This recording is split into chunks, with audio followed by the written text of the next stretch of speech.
Hey, welcome to the One Piece at a Time Distilling Institute with your host, the alchemist of Indiana's Black Forest, Alan Bishop. Hey, this channel is all about home distilling and legal distilling. If you've got questions, reach out to us in the comments below, social media, or via bishopshomegrown@gmail.com. And don't forget to check out thealchemistcabinet.com. Hey, what's up, guys? Just here on the porch in beautiful Pekin, Indiana, recording some One Piece at a Time Distilling Institute videos. Hoping you guys are doing well. I'm having a great time between it being spring, planting the garden, doing the things that I love to do, and also starting the new Old Homestead Distillery in Birdseye, Indiana, that you guys are going to want to check out. Go on social media, add the Old Homestead Distillery, add the Patoka Lake Marina, add the Patoka Lake Winery, Patoka Lake Brewery, all that stuff. Follow us. It's all one big complex called Alcohol Acres. Something for everybody, including the family. It's connected to the second largest lake in the state of Indiana with the largest campground in the state of Indiana. Really cool place. You'll love it. Also, check out thealchemistcabinet.com where you can still buy all of my books and all of that fun stuff. And if you're into the 410, high strangeness, weirdness, etc., check out the If You Have Ghosts. I can't do the voice because I don't have much of a voice because of my sinuses. You Have Everything podcast, wherever you get your podcast. And, of course, Distillers Talk podcast with Christy Atkins. So, here to answer your questions as always. Keep them coming on social media or at bishopshomegrown@gmail.com or in the YouTube comments below. I will do my best to possibly answer those. We will be doing classes at Old Homestead Distillery in the future, and the first email I have here will actually address that. So, let's get into it. Hey Alan, big fan of your whiskeys and a big fan of your YouTube channel. Thank you very much. I've been a whiskey collector consumer for quite some time. While I enjoy it, I really have an interest in diving in to make my own. So much so that I'm ready to purchase some equipment. However, there are so many options to consider, it can be overwhelming. Do you have some suggestions for a first timer to get started and to begin learning the craft? Also, in one of your recent videos, you mentioned that you will be offering classes sometime in the near future. Do you have any idea on when these classes will be? Great set of questions here. So, yes, I do have some suggestions as far as equipment that you might want to look into. So, coming into this, understand that this is not a cheap hobby. You're going to spend some money. But because you're new to it, I know you don't want to spend a ton of money. My suggestion to you is to be as practical as you possibly can with your money. Recently, I've been playing around with the Lombardi still, the Beaver football head still that my friend Bob in Costa Rica sent to me. And I've actually been pretty impressed by it. Now, are there things on there that I would change? Yes. Are there things on there I will modify or have modified? Absolutely there are. But for the price of that thing, at roughly $200 for a 13-gallon still, a 13-gallon still being big enough to give you, what you need to strip with, and then to refill, and then to double with, or to put a thumper on a 13-gallon, be able to get a little bit over a gallon of product off of it. At $200, you can't beat that. It's good stainless steel for what it is. The head's a little thin, etc. The condenser seems to work exactly perfectly fine. And it's also modular, so it is triclovable. That's one thing I think that I want to recommend to you is get triclovable stuff. You don't have to worry about the paste and stuff. While I am a proponent of learning how to do things that old-fashioned way, and I think that all distillers should run a still that way at some point in time, when you're starting off, especially with the space that you have, the dangers that you might have at home, that sort of thing, get tricloves. It's so much safer. Any other beautiful thing about tricloves is they're modular. So if you buy this Beaver still, you can get some it's a 2.5 inch triclove. It's a weird thing, but you can get some 2.5 to 2 inch reducers, probably from Ozark Stillworks if you'd like, or wherever you want to get them online. And then you can buy all kinds of modified stuff to put on that still. You can put a copper pot still head on there if you want. You can put the Mr. Fusion pot still head on there if you want from Ozark Stillworks. You can throw the shocker condenser on there, shocker defumator on there from Ozark Stillworks if you want. Inline thumpers, jar setups, whatever you want to throw on there. You've got the ability to do it with just buying a few extra pieces and parts in order to triclove that safely to the existing still. I would recommend, if you're going to buy a copper pot, 13 Stills, Jason Wade Harrell does a great job. Reach out to him, get you a good pot from him with a triclove on it, and then reach out to Wayne for any of the upgrades that you want. I think those are good pots overall, and those are good options overall for people who are new to this and want something that's practical, safe, and useful and can be modified as you grow into the hobby pretty easily and fairly efficiently, and, all things considered, fairly cheaply compared to some of the other options that are out there on the market. In terms of the classes at Old Homestead, I don't have any dates on the calendar for that yet. We are still, sort of finishing up the hotel. We're still finishing out the distillery, finishing out building the distillery, setting up equipment and all that stuff.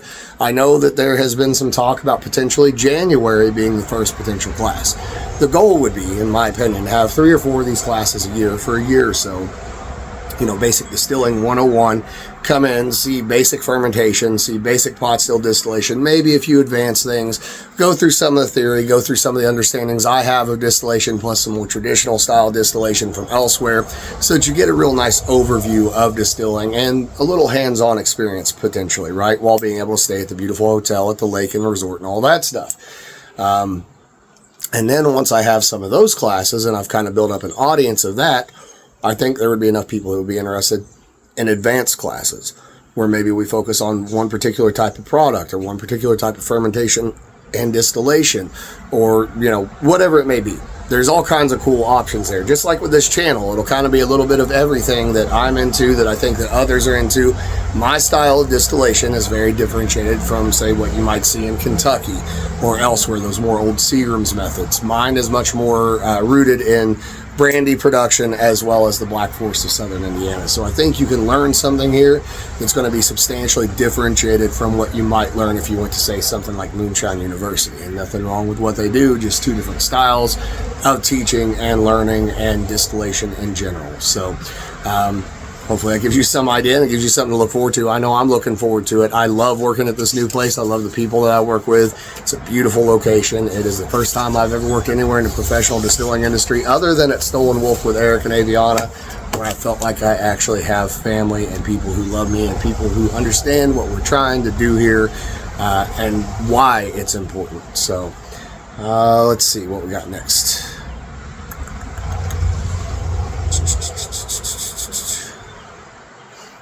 Okay, so there was a picture that came with this one, and apparently it did not get printed off. So, from Roger, watched your last video, and you were talking about putting the reflux condenser low on the column. I wanted to send you a picture of my column setup and see if you'd recommend any changes. Seems to run and produce okay, but can be a complete pain in the ass to balance sometimes. Look forward to hearing from you. Thank you. So I don't always run the reflux low on the column. It just depends on what I'm doing. So if I'm running an actual column with plates, I will go to a fairly high height in order to reflux down onto those plates. If I am just running a pot still with no plating in it, right, on a high line distillation to try to get to, say, 140, 150, maybe 170 proof, I just run it between the neck of the still and the head of the still, and it seems to really do what I need it to do. But you are correct. It is a pain in the ass to balance. Specifically, if you're running, for me, for example, on propane, you're constantly balancing the flow of the water versus the flow of the propane, so the heat versus the cold, in order to get what you want. And you're constantly checking your proof as you're doing it. You're watching the reflux, but since there's no plates for anything to land on, there's no gauge of how much reflux you're really getting other than what you can see in that sight glass falling down. That's why I always use a sight glass on mine. And so you're always checking the proof. And yes, you're absolutely correct. It is a little bit of a pain in the ass. I will go back to that email and see if I can't find that picture and maybe be able to better answer your question for you. So let's see what else we got in the pile of emails here. And I know there's new ones in my inbox. I'm just waiting on my wife to get home to print those. Let's see. Ooh, this is a long email. Let's see what we got here. So from William Allen, first off, I want to thank you for answering my question a couple months ago about sacrificial alcohol runs. I got busy during tax season, just never got around to thanking you. No problem. Also, I'm working on another longer email to you without any questions, but with some things I think you'd be interested in. Hopefully I'll get that finished up and out to you soon. By the way, I'm new to distilling, but have been making beer for a long time, 40 plus years. I've been a lifelong student of brewing science, so I feel I have a good understanding of the mashing and fermentation process. I'll try and keep my questions brief and succinct for an easier read.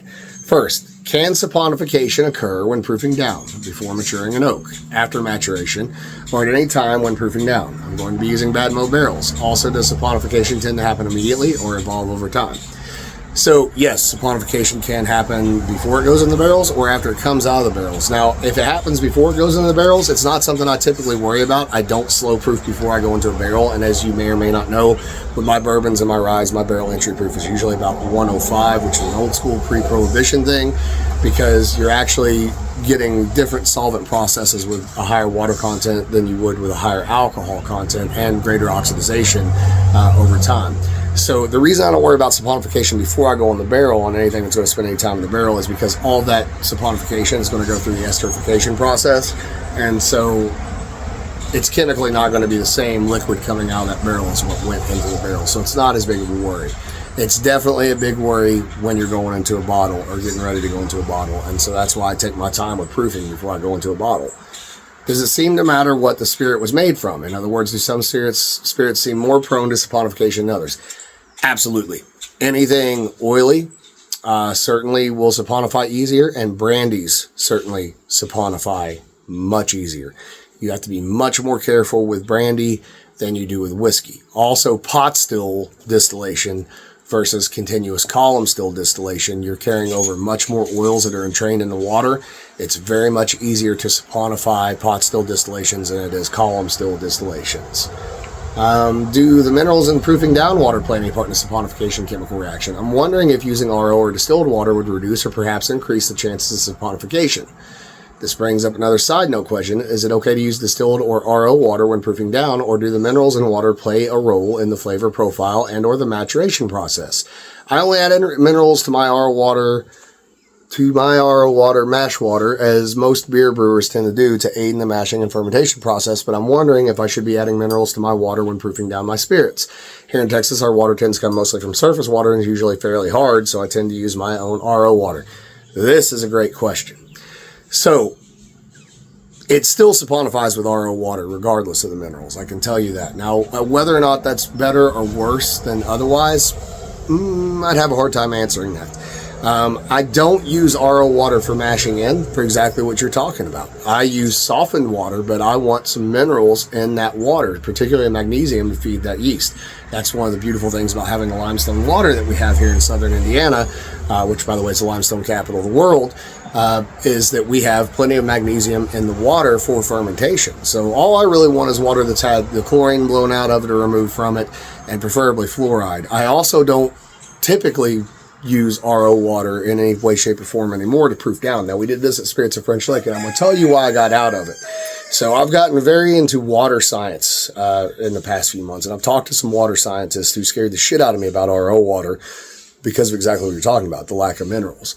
So professional distillers tend to like to use RO water because there are no minerals to it, and so therefore you can proof down and you're not adding any flavor to it. Now, this is nothing wrong with that idea. I get it, but one thing I learned from Moonshine Mike Stallings, he would use 2 different springs he had on his property to proof down different products he had depending on what he wanted. One spring was limestone, one spring was sandstone, and there was plenty of minerals in both, and it changed the flavor profile completely of the spirits. Even the same spirit proofed by those 2 different waters, and those springs not being very far apart from one another, changed the flavor profile completely, but for the positive in many attributes. That's something that I appreciate. Now, from the RO water perspective and talking to some of these water scientists I've talked to, so, mankind has got a lot of hubris in terms of what we think we know, what we know, etc. And I'm going to give you an example of something before I mention the water thing. So one example would be, everyone moved over to Teflon skillets, and then we found out that Teflon causes cancer and all this stuff. But the other thing we didn't think about when we moved away from iron skillets is, what does that do to us physically with our need for iron? How many women nowadays in particular do you know who are iron deficient? It's not only missing from the soil and the food that's being grown in false soil, as it were, or dead soil, it's missing from the cookware. We don't understand iron, right? It doesn't occur to us to understand how ancient foodways were affecting our health in ways that now modern foodways are destroying our health. So think about RO water for a minute. It's stripped of all minerals, right?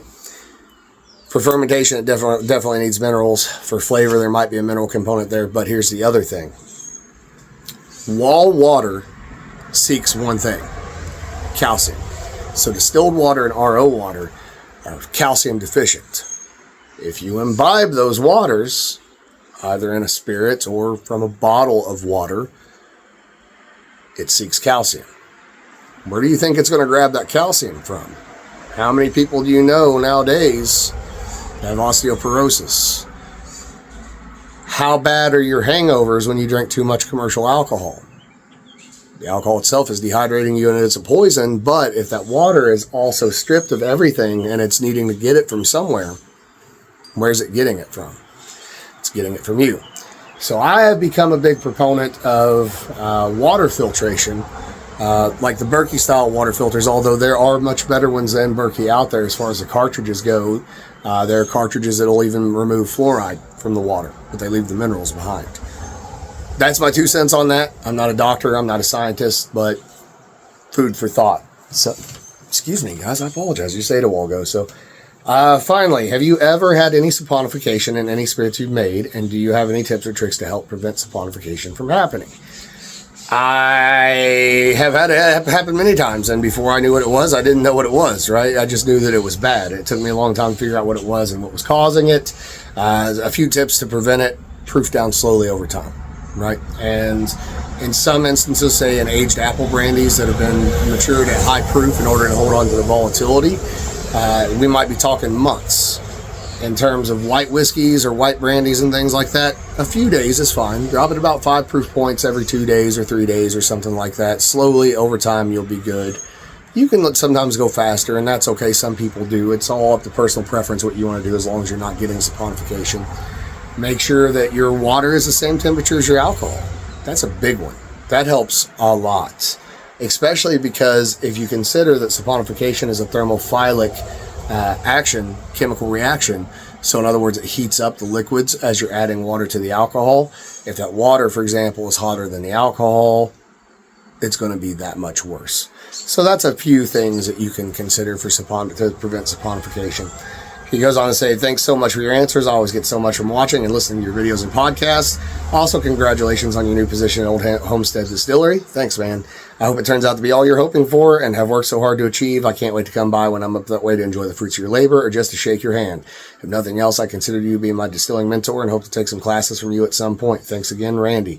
Man, thank you so much, and I can't wait to meet you. I love meeting all of you folks that check out the channel. It's been almost entirely different audience than the people that have, been my commercial distillation fans, and I really, really appreciate that. I love meeting home distillers and talking to home distillers. I learn as much from you guys quite often as you will ever learn from me, for sure. So, can't wait to meet you. Look forward to it, and we'll see you at Old Homestead soon. Love y'all. Later.